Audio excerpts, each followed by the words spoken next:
Begin by serging all 4 shoulder edges. Make sure that each layer of fabric is straight and serge off any extra overlap. For this video we used white thread. You will be using black.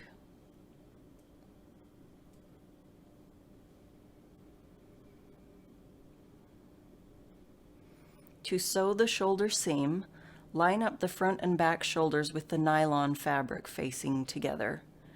You can see on this sample how the finished shoulder edges are lined up and the neck edge is not even. That is okay. It will be evened out later.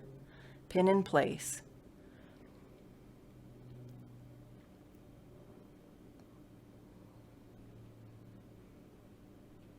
Sew with a straight stitch machine about 1/8 inch to the left of the serging. Back stitch.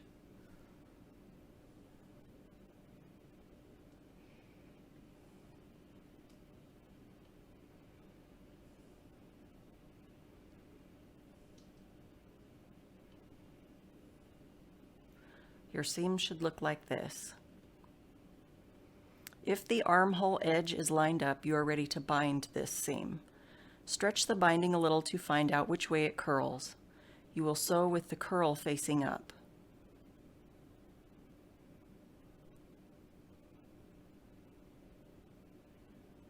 Leaving a 1-inch tail on the arm edge, sew the binding to the shoulder seam through all layers, stretching the binding a little as you go.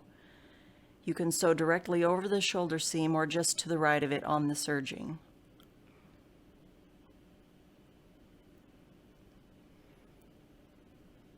When you reach the end of the seam, trim off the binding. Flip the vest over.